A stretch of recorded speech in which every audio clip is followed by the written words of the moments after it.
we're part of the system. So if you are part of the system, you have to play by the rules, you know. And I really wanted to give this sense of liberation, to show another characters in the background, that they can feel good in their bodies, that are something out of the ordinary.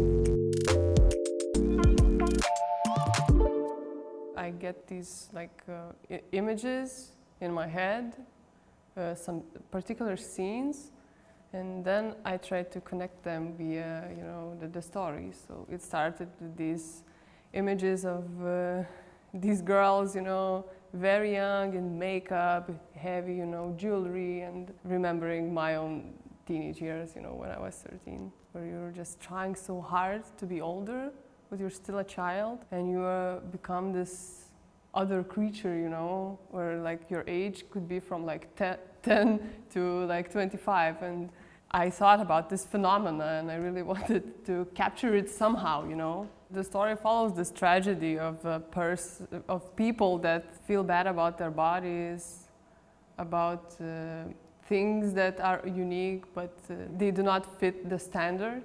And it's kind of about the system, you know, because the certain look, or how we're supposed to look, is we're part of the system. So if you are part of the system, you have to play by the rules, you know. And I really wanted to give this sense of liberation, to show another characters in the background, that they can feel good in their bodies, that are big or small, or, you know, shaking hands, or, you know, something out of the ordinary.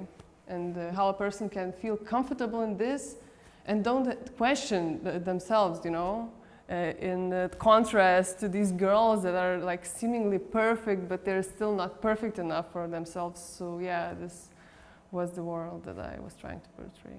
When you're a child or a teenager, it's like when you put in a certain environment, you like naturally try to connect, try to make friends with everyone. That is the story of the main character, Maria. She's thrown into this environment that she doesn't know anything about, but like step by step she connects with the people, whoever they are, you know, whatever they are like. She still finds friends, you know.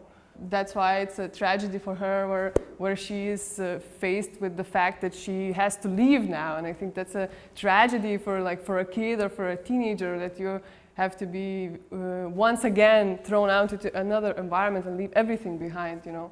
And I really wanted to emphasize on that no matter what the environment is, you still yearn for beauty, for friendship, for love there. And that's why I really wanted to portray in this film, that the environment doesn't really matter. It can be like a wasteland. If there is another person, you will still form a relationship with that person.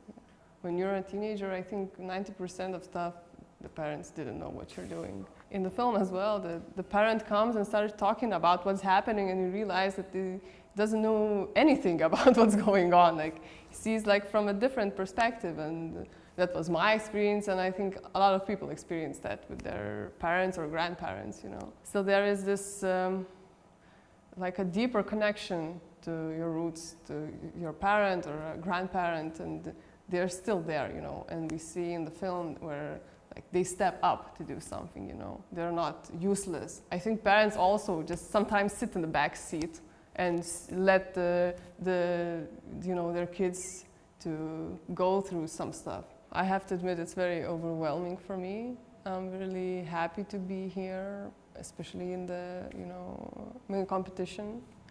It's a great achievement for all of us, you know, the creators of this film. Hi Locarno Film Festival, I'm Saulė Bliuvaitė, the director of the film Toxic.